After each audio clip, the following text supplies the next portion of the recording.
Welcome back, everyone. Today, we are taking a massive deep dive into an incredible, timeless story that perfectly unpacks the real meaning of power. We're going to explore a legendary encounter between a fiercely angry youth named Vishal and Gautama Buddha. So let's jump right into this, because I promise you, this isn't just some dusty, ancient tale. It's a total masterclass in psychology, emotional intelligence, and discovering the profound strength that literally lies within every single one of us. So let me ask you something right off the bat. Does power only mean intimidation? It's a really simple question, right? But man, it is a heavy one. For so many of us, and definitely for the young guy in our story today, power is completely synonymous with loudness. It's the ability to make others flinch, to absolutely dominate a room, or just force people into submission. But we have to ask, is that actual strength, or is it just a really loud, aggressive mask for weakness? Keep that in the back of your mind because it sets the stage perfectly for the core conflict we're about to decode today. Setting up our story with Section 1, the darkness of anger. Picture this incredibly quiet, peaceful village. Now imagine that peace completely shattered by a powerfully built, intensely angry young man named Vishal. Now Vishal wasn't out there fighting grand epic battles. He was actually terrorizing his own neighbors. Every single day, his anger dictated the mood of the entire town. He was constantly screaming, constantly picking fights over the most petty, ridiculous things, like who got to draw water first from the local well or who had the right of way on a tiny dirt path.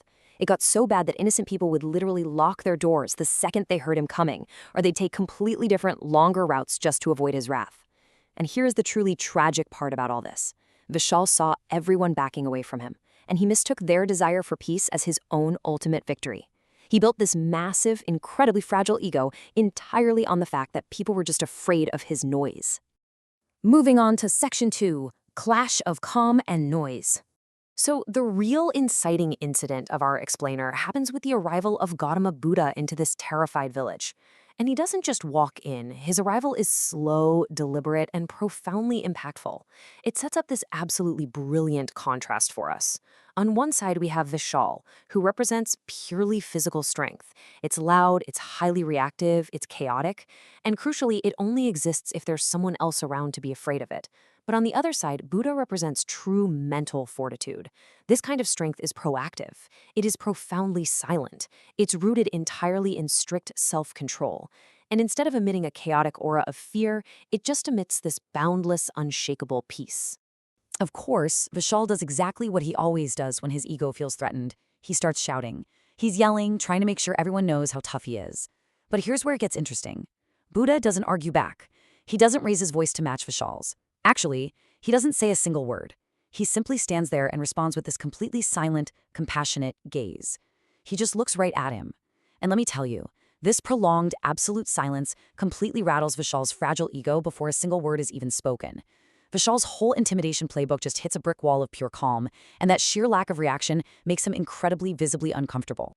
So, desperate to regain control of the situation as the wind just quietly blows through the super tense village square, Vishal tries to reassert his dominance. He yells out, "Hey Sage, why are you so calm? Aren't you afraid of me?" It's such a fascinating moment psychologically. Vishal is the one doing all the yelling, yet his question completely exposes his own deep insecurity. He literally cannot comprehend how someone could stand right in front of him and not be totally consumed by fear. Which brings us to Section 3, what is true strength? Buddha is about to completely dismantle Vishal's entire worldview with one simple truth. He looks calmly at Vishal and says quietly, "One who conquers himself fears no one." Really think about the massive weight of that statement for a second. Those quiet words are infinitely more powerful than all of Vishal's roaring anger combined.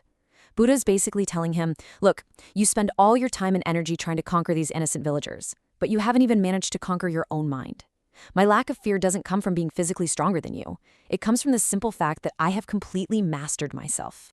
Let's just take a quick pause here and turn this inward. Are you truly free, or are you simply a slave to your own anger? You see, Vishal honestly thought he was the freest, most powerful man in the village because he could just do whatever he wanted. But the reality? He was completely chained down by his own emotional reactions. Any tiny minor inconvenience could send him into a totally blind rage. Guys, that's not freedom. That's just slavery to your impulses. This ancient dialogue is basically forcing us to look in the mirror and ask, who is actually holding the reins in our own lives? Now, Vishal doesn't quite grasp this deep philosophy just yet. He wants to prove his point in the absolute only language he understands: physical force. So to really amp up the tension, he bends down and picks up this massive heavy stone, terrifying all the villagers watching. He challenges Buddha to stop his anger right there. But Buddha, he just smiles. And that gentle, unbothered smile is the ultimate provocation to Vishal's ego. Instead of engaging with this heavy stone, Buddha effortlessly redirects the whole challenge.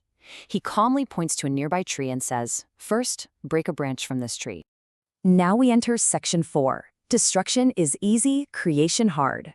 So Vishal, completely eager to show off his physical might, drops the heavy stone, struts over to the tree, and effortlessly snaps a thick branch right off. He turns back around, puffing his chest out, and boasts, "See how easy this is?" He totally thinks he has just won the entire argument. But then, Buddha delivers a calm, absolutely striking command that stops Vishal dead in his tracks. He simply says, "Now, attach it back."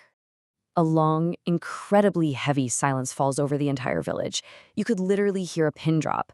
Vishal stands there, awkwardly holding this broken branch, and you can see his mind just racing.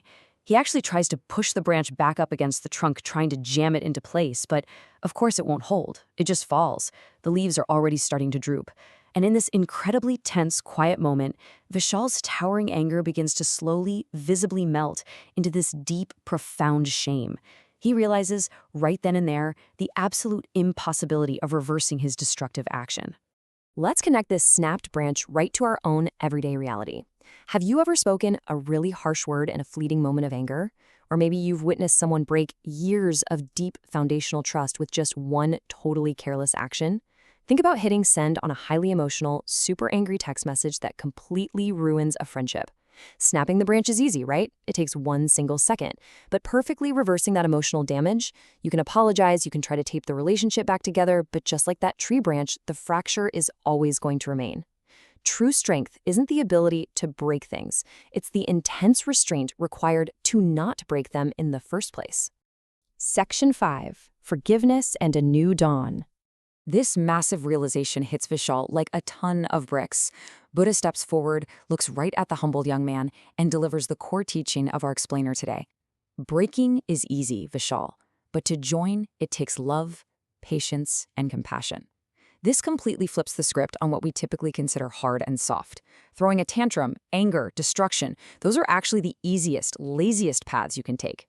True unyielding strength is found in the painstaking, deliberate patience required to actually build, to mend, and to heal.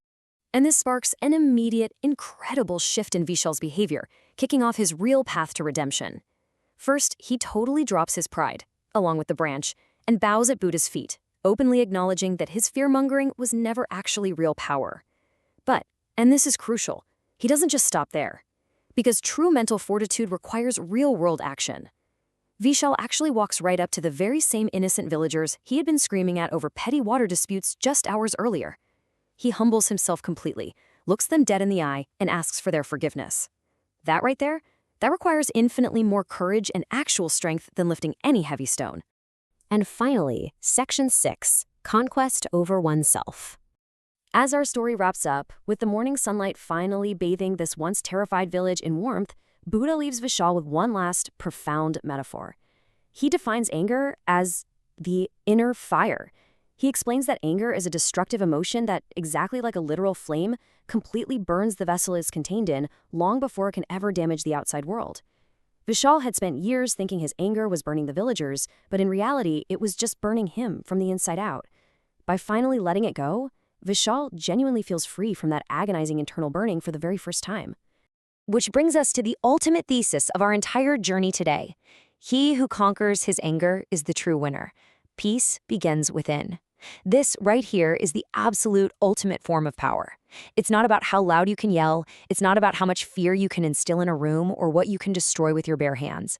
It is entirely about self-control. It's about conquering your own mind, reining in your worst impulses, and actively choosing the incredibly difficult path of creation and compassion over the ridiculously easy path of destruction. Because look, let's be real. We all have a little bit of Vishal inside us. We all have those stressful moments where the ego flares up and we just want to snap the branch. So I'm going to leave you with this. Which fire within yourself will you put out today? Where in your own life can you replace harsh, knee-jerk reaction with mental fortitude and quiet calm? Really think about it. Master yourself, and you master the world. Thank you so much for joining me today, and until next time, stay curious and stay focused.